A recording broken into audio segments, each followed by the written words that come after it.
Hi, this is Jessie, your host, and welcome to a new episode of Marketing Talks by OSB. Today I have Saada Hammad with me. Hello.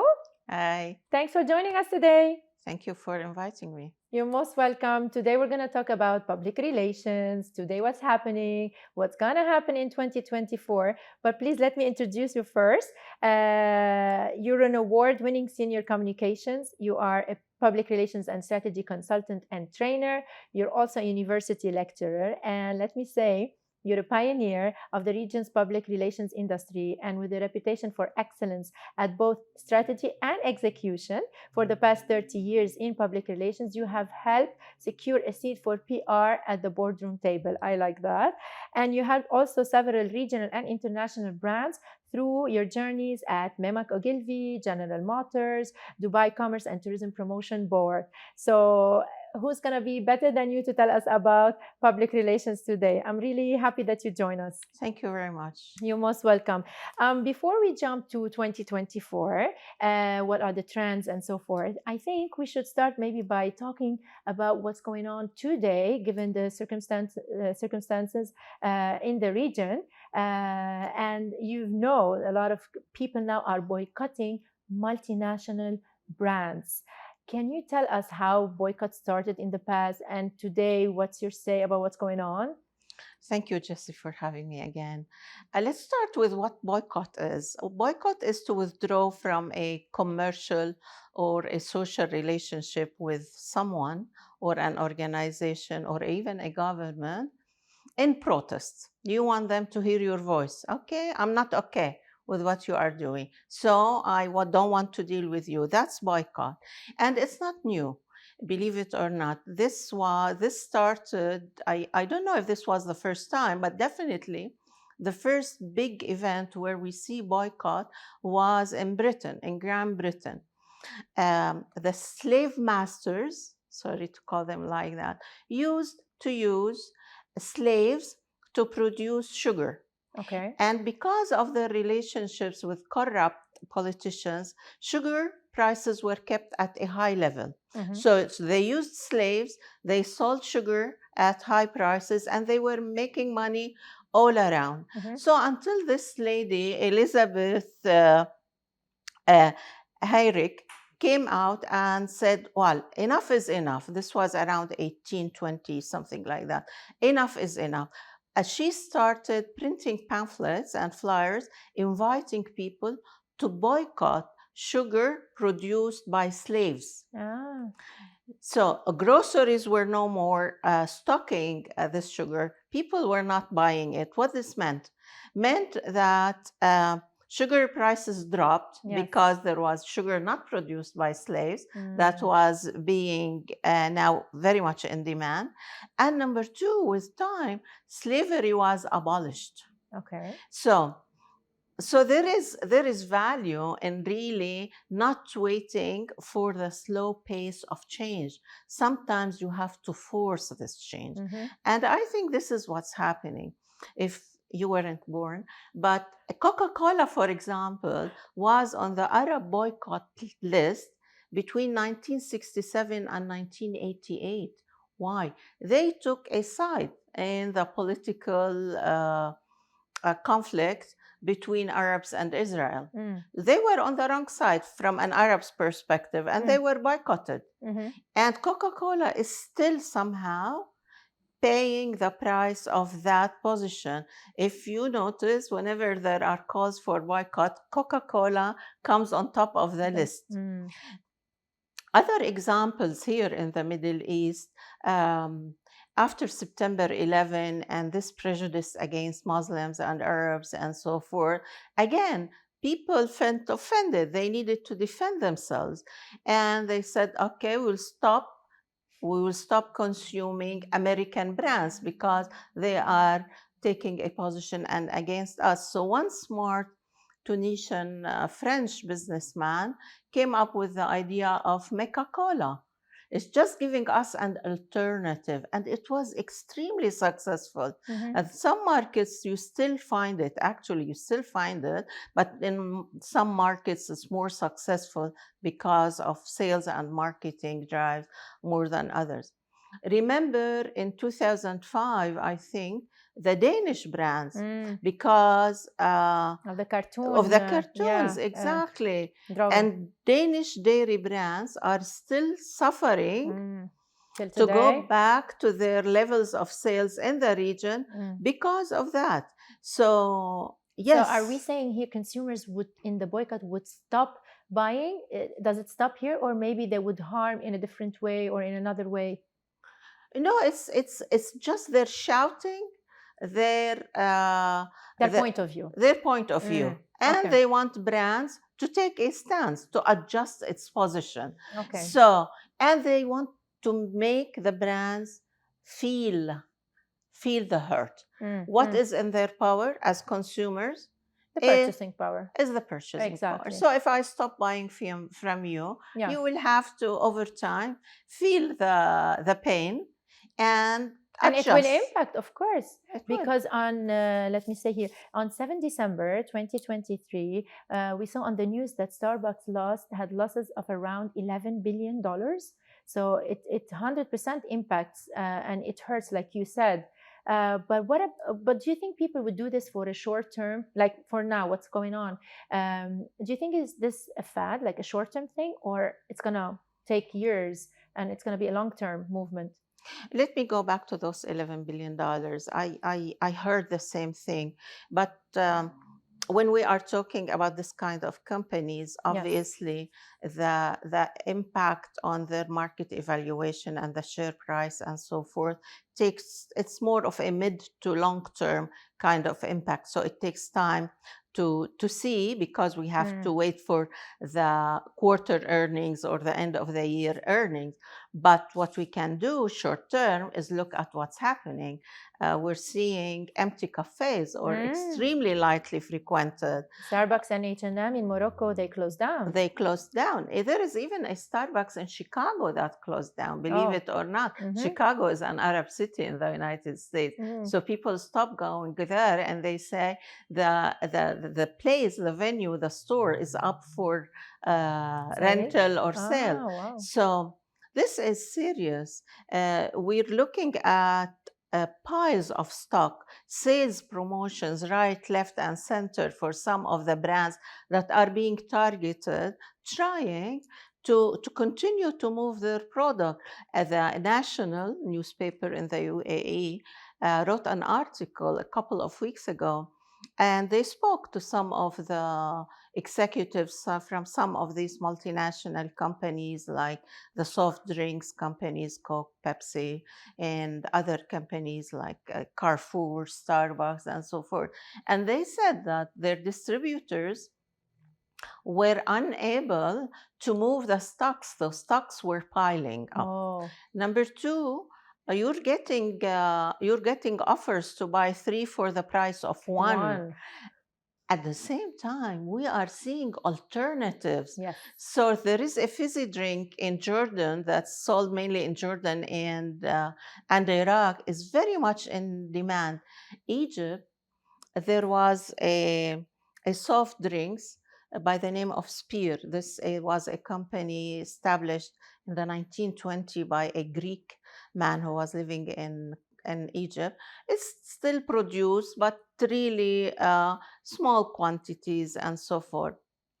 Recently, they found all this demand, and they thought, okay, this is our chance. And this is what Boycott is about, creating alternatives for local businesses. So they needed to fill, because of the increased demand, they needed to fill, I think, around 300 positions, jobs, because they need to produce more. They got 45,000 applications. So they are also providing jobs. Nice. Okay. In Jordan, you will hear stories about delivery companies. Now people are not ordering pizza and burgers for the dinner of their kids. They're ordering shawarma, they're ordering falafel, and they're not getting the Coke or the Pepsi with their orders. They're getting local alternatives, or Iran, or this visitor. So It is serious. Yeah. It is definitely serious because it's not just highly emotional. It's not just highly emotional. For some time, we thought that boycott is it spikes then go back because people are emotional during certain periods of time, especially now with the war and the atrocities and the genocide. No, this is much more than that. There is business. When a company, a brand, a big brand takes a position with one side, it's automatically alienating the other side. Do you And think, let me interrupt you, just I yes, need to ask you this. Do you think social media helped with this huge impact of boycott during this war? absolutely. And thank God for Generation Z Mm-hmm. and the millennials. I mean, they, for many years, in the past few years, governments, political parties were thinking that this generation has no interest in public affairs and In politics and politics. whatever is happening It turned around out the us. opposite. They surprised they shocked everybody. True. And well done. And they are doing it so well. Mm-hmm. Okay, Mm-hmm. they're not aggressive, they're not violent, Yes. they're walking the talk, if you Yes. want, and they're hurting. I guess they are hurting, definitely. Amazing. So if we're gonna say now PR in 2024, can you give us maybe like 5 trends that we could expect? Yeah, definitely. Before we go to 2024, we talked about what brands are doing wrong. I think we should also Yeah, close that loop sure. by saying, yes, they are expected to take a position because they are expected to live up to the values that they preach. They want to be seen as good citizens and so forth. Listen, they are expected to take a position, but do you personally recommend them to take a position? Well, Because it's gonna be with this party or with that party, and there are clients or a fan base with this party or that party. So either way, they're gonna lose one of the fan base, let's say. yeah, there are a couple of perspectives on that. First of all, brands should walk the talk. I mean, with the Black Lives Matter, many of these large companies were quick to announce their support to the movement. Because they thought they were being on the right side. Here, what's happening? Okay, what is the right side? Where is justice? Where are genocides being committed? One. Number two, there is no way, there is no hiding today. Everything is out there, Online. exposed. Yes. Okay, so you can't follow double standards, you can't deceive your customers, and so forth. So the debate around whether brands should take positions or not, it's a big debate, honestly. And with social media and this generation and so forth, it's going to take a lot more to come to a recommendation. But the recommendations are two. First of all, live up to the values. You say, every brand says they want to be human, they want to be on the right of justice. Take that position. Number two, if you want to get involved in political and social affairs, do your homework first. Do your homework first. And doing your homework might require that you look at every region in isolation of our. Don't just be driven by your short-term and financial interests. You need to look at the big picture because we as a market, we count. We count. And let's make them feel how much we count. Nice. Huda Beauty, when we had the war, during actually the war, she showed actually her support to Palestine, and then the other party, of course, they boycotted her brand. They stopped buying from her, and she said out loud, "I don't care. For me, I stand up by what I believe is right," and so forth. Just like you said. Absolutely. Look at the two sisters, Bella and Gigi Hadid. I mean, some of the biggest names in fashion, and they're not afraid to take positions. Bella said it clearly, I might lose work, She because of lost her contract with Dior. yes, Yes. yeah, I don't care. I will stand up for what I believe in. And that's what we want more of this. I wish brands would start learning from influencers. And this is, I feel this is going to be a trend. Maybe it's just starting to materialize, but brands need to learn from influencers. Let's Okay. talk about the influencers a little bit. Okay, we will Yeah. talk about Do you influence. think? Do you think they are part of the trends of public relations in 2024?